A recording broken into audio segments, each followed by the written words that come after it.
Controlled Weirdness is the author of the article Journeys in the Naked City, Adventures in New York Before the Rain, first published in Datacide 14 in 2015, where he describes his experiences in the old New York of the late 1980s and early 90s. It's a companion piece to You're Too Young to Remember the 80s, Dancing in a Different Time, originally from Datacide 10, which is also featured on our YouTube channel, dealing with clubs and warehouse parties in London in the 80s. We sat down with him in Berlin in November 2021 and asked him to tell us about the old New York he encountered in the late 80s. I guess the title, for those who don't realise, references Taxi Driver, yeah, because there's that line in Taxi Driver where he says like one day a real rain's going to come and sweep all the scum of the streets, more or less. I don't know how he frames it after that. I'd first seen Taxi Driver in the Scala cinema in King's Cross, and at that time it had the sort of vibe of New York. You go out and there'd be prostitutes and drug dealers and sirens everywhere. So that was one of my early impressions of New York, being this place where sleazy and all sorts of nefarious things were going on.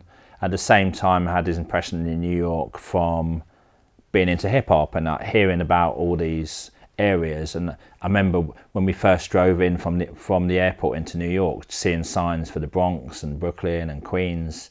And to me, as a South London boy, that seemed so exotic and so sort of glamorous. So I had all these areas in my mind of New York as well.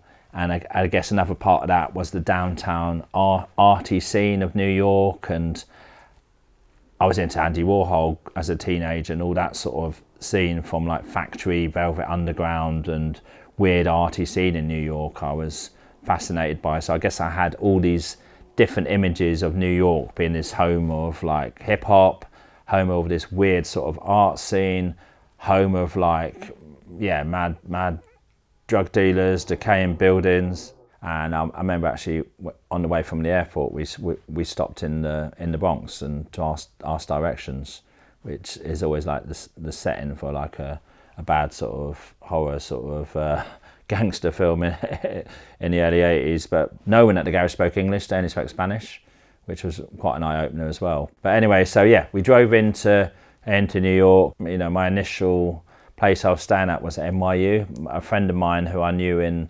London, she was from New York and she was studying at NYU, New York University, which is in Greenwich Village. And she said I could come over for a little while and stay with her, basically.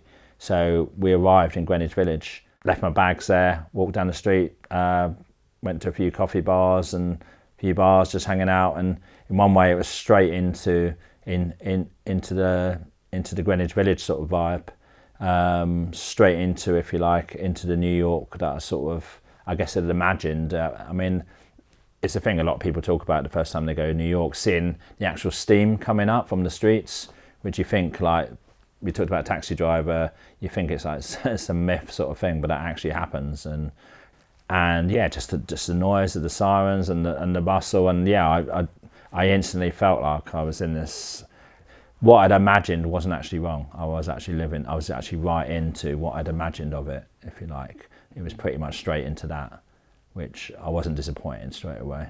Yeah, you know, I was really in the heart of it. And then what happened? Did you get involved in the music scene? Again, because I was into the club scene, we started going out to like a few clubs. There was one on the west side called Mars that we used to go on a Saturday night. That was like, I think, about 5 stories building. That was, if you like, the hip sort of New York club at the time. And we talked a bit before about the clubs in London, and if you like, the clubs in London I was used to were a bit more, apart from maybe Heaven, which had the decent sound system, you had a lot of the clubs in London were a bit more rough and ready. Whereas in New York, for instance, there always seemed to be like a big club every 6 months or every year. They'd open up a big club, spend loads of money on it, be a really, big wow in a building, really, do some really mad design on the club, and then that'd be the hottest club for like a year, and then sort of change. So yeah, at the time it was like Mars, and that had 4 floors, all really different floors. I remember the basement, they had like a shower next to the dance floor, so you could take a shower. Outside, you had someone picking who could come in. So we talked about as well how maybe the warehouse parties were a bit more egalitarian. The warehouse parties in London were a bit more reaction against this, whereas the ones in New York, it was, they would, if you like, there'd be someone outside picking, you'd go and stand up there and they go, yep, you can come in, you can't come in, sort of thing. There's a thing in New York which they say, which is like bridge and tunnel crew, which basically means it's like the people coming over from Jersey. So I guess, there was definitely an element of that club where they wanted, if you like, just the cool New York people. They didn't want the tourists coming in to come and check out the club. So it almost was like, it was a bit more elitist, that sort of part of my initial impression of the New York club scene in Mars. But as well as that, there was a club called Save the Robots, which was like a after hours club that used to go on in Lower East Side.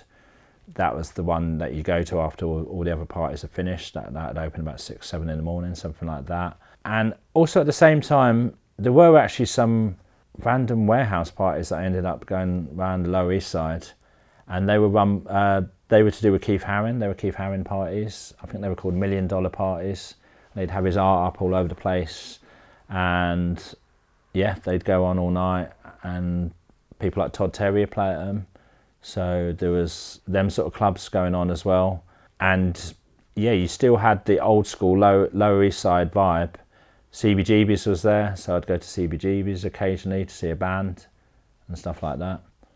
So I pretty much sort of, if you like, went straight into exploring the New York nightlife compared to the London nightlife. So was there a lot of side-by-side of underground punk places and clubs? Yeah, I mean, again, that's the New York demographic, really. You'd have bits which were really like, the really hip, hard to get in, a bit more trendy sort of thing, but still... I mean, I think I'd say with Mars as well is that was the place I went into, and I was actually quite taken aback by how openly people are doing drugs in there.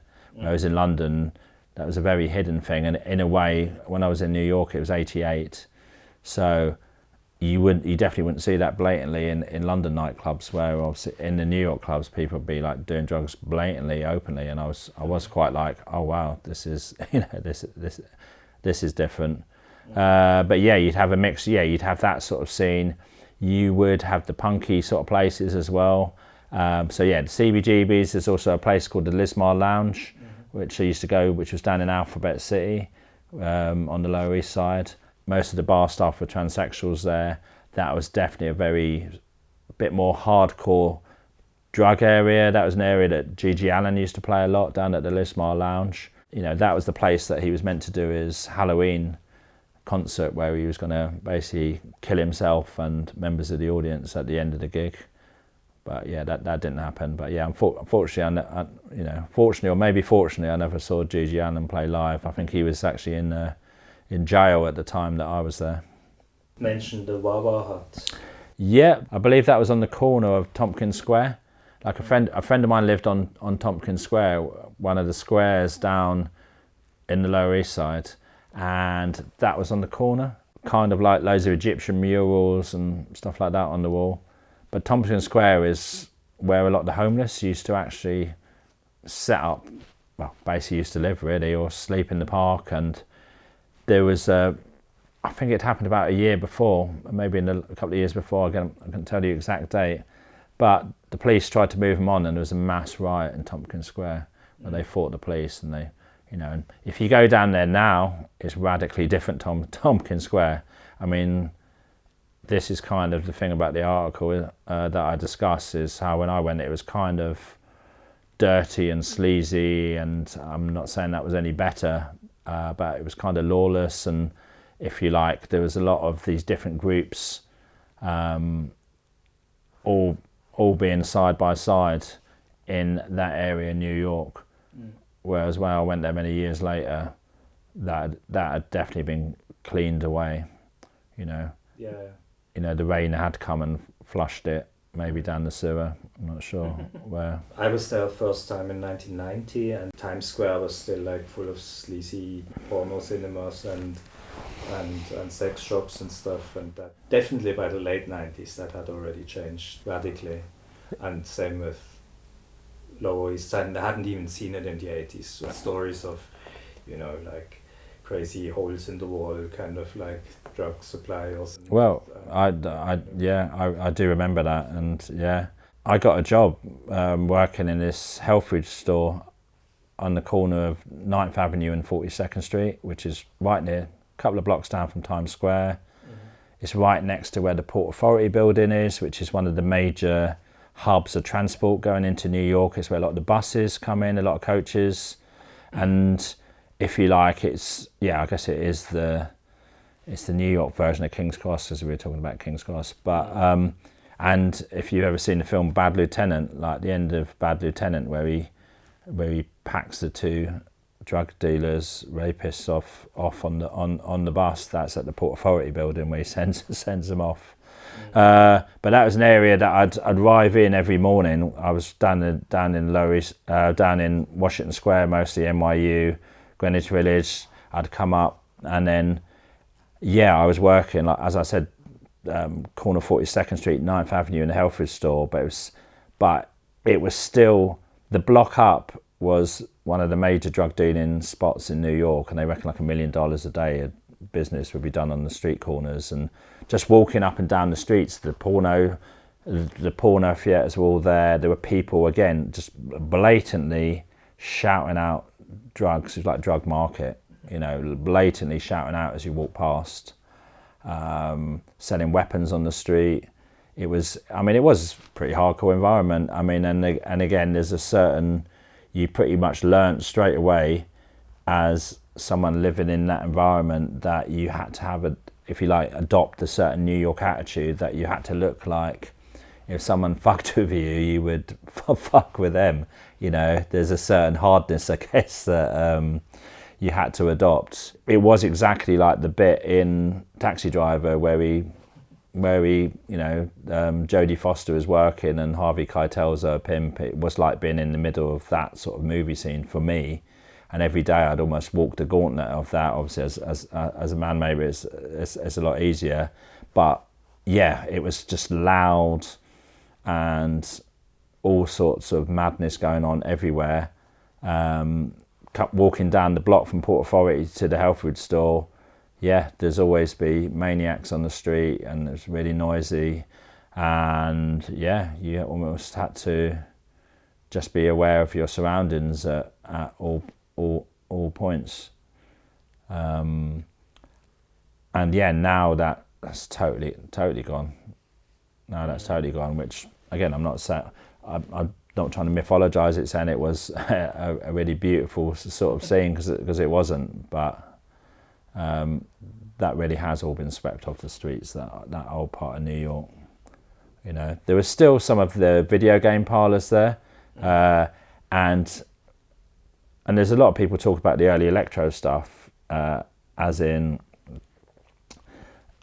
the reason that music sort of come out partly as well is because the early video game arcades, you go in there, they were so loud, all the machines were turned up to full volume. You walk in there, it'd be a cacophony of like bleeps and Pac-Man noises and all sorts of, And then you got into TV production? So one of my colleagues, actually, Aaron, he was a cameraman at Manhattan Cable. It was the local cable TV for New York. You could have a show on Manhattan Cable for $50. I can't remember if it was half hour or an hour show, but you'd have one camera. For one camera, $50 show, you could do a show per week. And Manhattan Cable, all sorts of maniacs would do shows, There was a lady called Robin Byrd, and she was a stripper. She was a famous old stripper, and she did the Robin Byrd show where she'd get loads of strippers on and interview people, and he was a cameraman for the Robin Byrd show, which was one of the big shows on Manhattan Cable. And I remember once, actually, it was the Christmas party at the Robin Byrd show, and we all went up there, and they were just streaming it. Well, I say streaming it. Obviously, they weren't streaming it back in then, but they were streaming it, I guess, live or over the air. And I remember going back to where I was living at the time at NYU, and loads of the people I knew down there had all been watching it. I didn't realise it was all actually live on TV for the last 2-3 hours. We'd all been, on TV, just talking to people and just random sort of stuff. So yeah, he did a show on there, and yeah, people like Al Goldstein, who ran Screw magazine. Yeah, he used to have a show on there, and he'd just have a show where he'd be there with a phone, and sometimes he'd literally he'd have people phoning him up. A lot of time they'd be like, you know, screaming obscenities at him, and then they'd be screaming obscenities back at them, or he'd have some diatribe, you know. I mean, I remember one time he was on air and he was moaning about the area that he lived. Some Chinese restaurant had like left all the flyers all over his apartment block, you know. So he put their number up, you know, on the screen and encouraged everyone watching his program to phone up this Chinese and tell them that Al Goldstein said "fuck you," you know. So stuff like that, yeah. But you know, you'd have all sorts of shows on there. I met this guy. His real name was, which always used to make me laugh, and he never found it funny. But he changed his name by default to Sick Mick, and I think he was from Atlanta. He'd done all these weird sort of industrial sort of music, and I remember him showing me some video of him like attached to a crucifix with like some microphone strapped to the crucifix, and him like singing along to some tune, and I thought that was hilarious. But again, it was a bit serious. So yeah, but we ended up making this tune, this random sort of mad tune using samplers. He had like, because he did have a little mad setup. So we used some drum machine and some samplers. And we did this tune. There was a show every week called the Vol Show, and they invited us on, me and this guy Sick Mick, and like we actually did this random video, just cutting up loads of video footage, and with our mad industrial tune with I think me doing vocals on.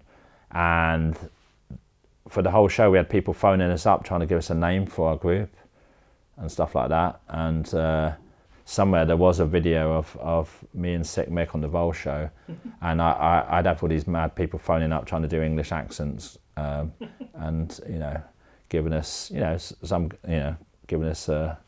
some abuse. But yeah, I've lost that a long time ago. But that's my hope, that one time that'll appear somewhere, or maybe it's better it remains in a vault somewhere. You also mentioned the record shops in New York. Yeah, the record shops were good. I mean, I bought a lot of, well, what are now quite rare records. There was one, Downstairs Records, which was just around the corner from where I worked in the health food store, and that was quite a weird record store because it was actually partly in the subway. So you'd go almost down, well, I guess that's why it's called Downstairs Records, but you go down the stairs into where the subway was, and it was basically where they sold hip hop, but they also sold loads of old funk records, and they actually sold loads of bootlegs. So loads of bootlegs kind of came through that shop, yeah.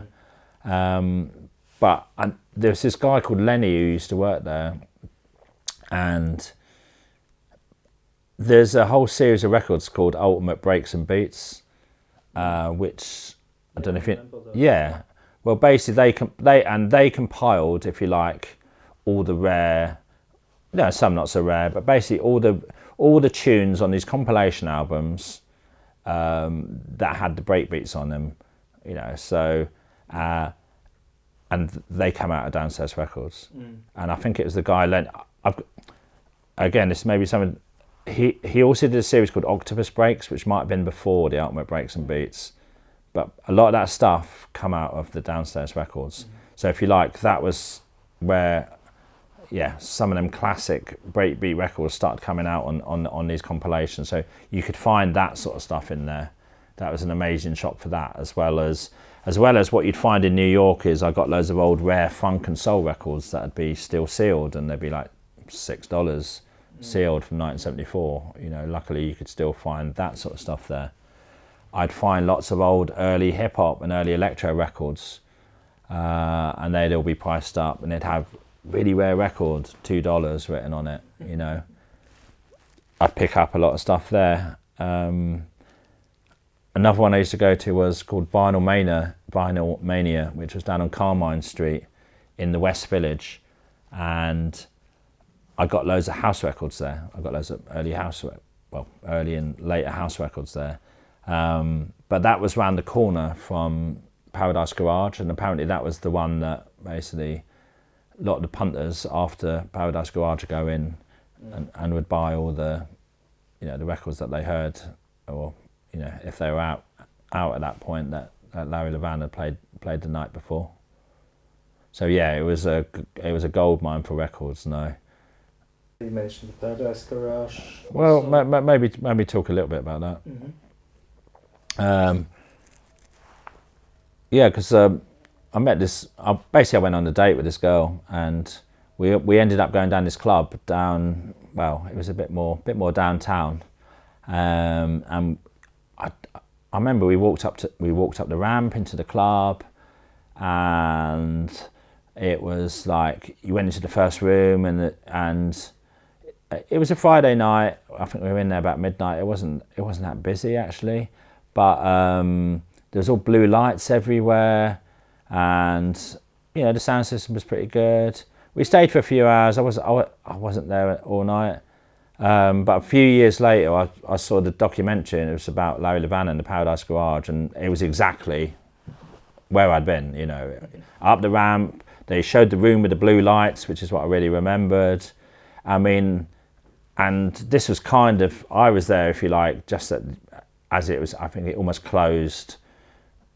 Probably within about 6 months or a year from me being there. It was like at the end, it wasn't what it was in the early 80s. I've got to say that. I didn't go to the peak of its powers, but yeah, it was a nice little thing to know I at least actually had been in that place, but again, at that point, that's the thing with all the music stuff, they mythologize all these places years later. And parallel, you also went to a lot of jazz events. Well, yeah, I don't know if I went to loads of them, but I did go to a few of them. I mean, the one I remember is when I saw Sun Ra for the first time. Okay.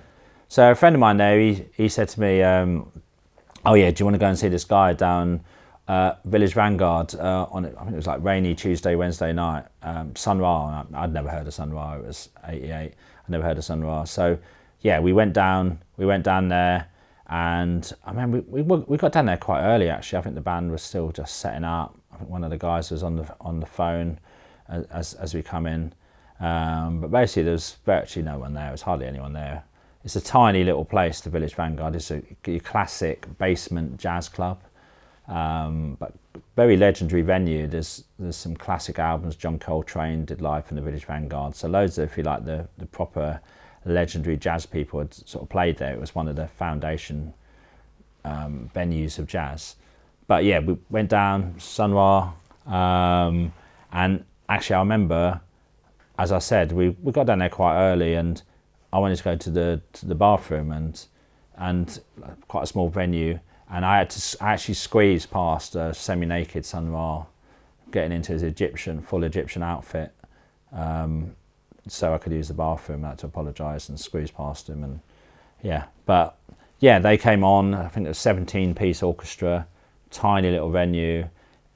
Most of the band was actually in the front 2 rows of the audience. So there's probably almost as many members of the audience, members of the band as the audience really in this gig. And then yeah, I'm always, if you like, kind of annoyed that I never actually got any records directly off Sun Ra, because I know they used to sell them at the gigs, and some of them private press self-release Saturn records go for a fortune.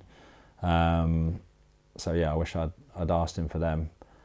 But yeah, there weren't that many people there. And the thing with Sun Ra is, if you like, there's loads of people didn't really know who he was until like late 90s or mid to late 90s. Obviously, some of the jazz heads did, but he was, like I said, he was touring about. There weren't that many people there. Yeah, so that was Sun Ra. And yeah, later in the article you mentioned meeting a graffiti artist from Pittsburgh called Buddha.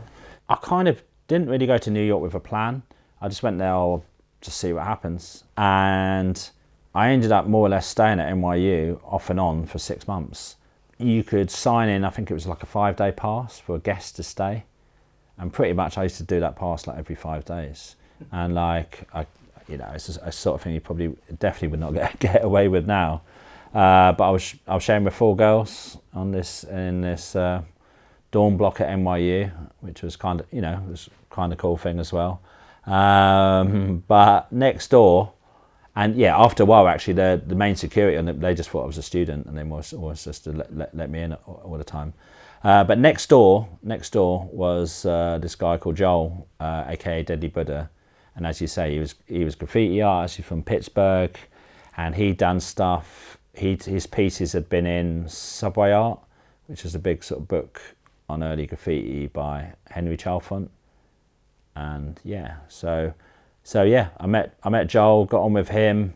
He was part of the crew, if you like, and that led to us just becoming mates.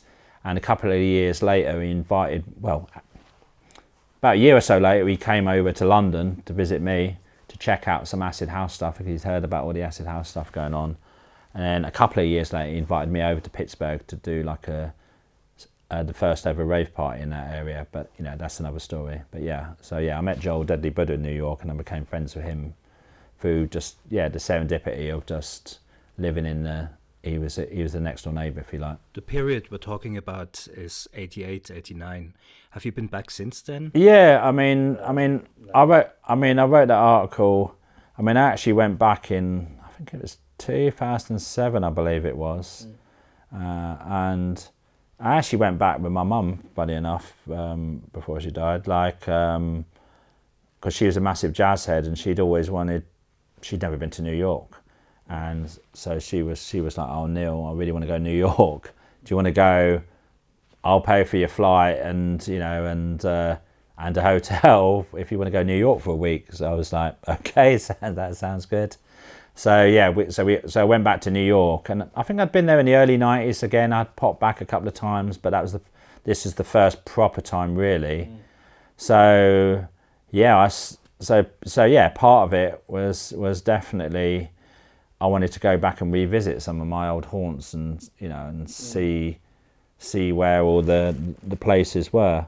So yeah, for instance, I said I worked in this health food store, 9th Avenue and 42nd Street, and the name of that, the woman who run it, her name was Lois Lane, which obviously is like apparently that was her real name, and the name of the health food store was Lois Lane's 9th and Natural.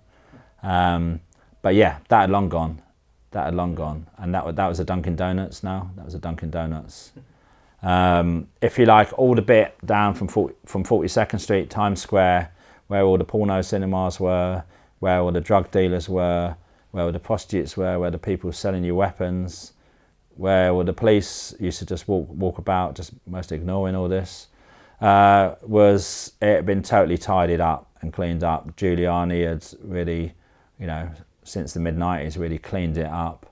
And yeah, rather than, like I said, like Deep Throat playing, you had like the Lion King there, you know, rather than the loud arcades blasting out weird electronic noises, you'd have all the, I don't know, the coffee shops or the Mackie D's or that sort of stuff. It had been totally cleaned up, which is, again, I'm not saying it's necessarily, you know, a bad thing that, you know, they'd got rid of all the sleaze, because it was a pretty hardcore area, and if you're a woman or you were vulnerable in any ways, you could totally be taken advantage of around there, and it wasn't a safe area in loads of ways, so I don't want to mythologise it too much like that. The burned out apartment buildings that you would see in Alphabet City. Well, that was the other thing, that, yeah, walking through the Lower East Side, I mean, we talked about my friend who lived in Tompkins Square, and then as you go past there more into Alphabet City,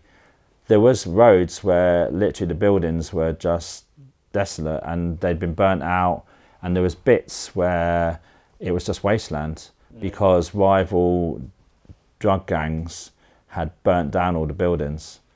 And there's a story I put in the article that actually someone who's writing a book about that time was asking me about, was what I really remember was all the chickens and the cockcrows. There was a bit where I would be walking down the Lower East Side near Alphabet City, like early morning, and there'd be like chickens and cockles there just about, all through the abandoned sort of buildings, and it was just a really surreal sort of scene. I mean, you can actually see, there is a film, have you seen, I don't know if you know Mixed Blood by Paul Morrissey, if you've seen that film. That's filmed in 1983, 1984, and in one way it's a terrible film with some of the worst acting you've ever seen in your life. But he actually got loads of the real, because like Paul Morrissey was one of the Warhol crew, and he got loads of the real drug dealers to act in the film. Okay. Yeah, and it's quite hard to find. You can find a trailer on YouTube, and I think maybe it's quite hard to actually find. You know, like I said, it's a really terrible film in loads of ways, but also really amazing because it's really shot. He shot it in them abandoned buildings and with the real drug dealers, and yeah, and you can see it was like being in a war zone. But yeah, when I went back there, it was just full of coffee shops and and say Tompkins Square where the homeless people lived, that was, the homeless had long gone. It had been gentrified, cleansed, the scum had been washed off the streets. In one ways it was this mythical New York. I was either lucky or I saw it at this right sort of time, but that had disappeared. So it's whether, obviously, if you lived or grew up in that environment, you don't necessarily want to be. You've got a family, you don't want to see drug dealers on the corner, and you want a nice environment to grow up in. But at the same time, it was this hotbed of creativity. It was a hotbed of music. It was a hotbed of artists. It was a hotbed of all sorts of licentious stuff. But it moved on. So the places that I saw in 2007, didn't bear any resemblance, and part of it almost felt like a dream going through some of these areas, how much they'd actually changed.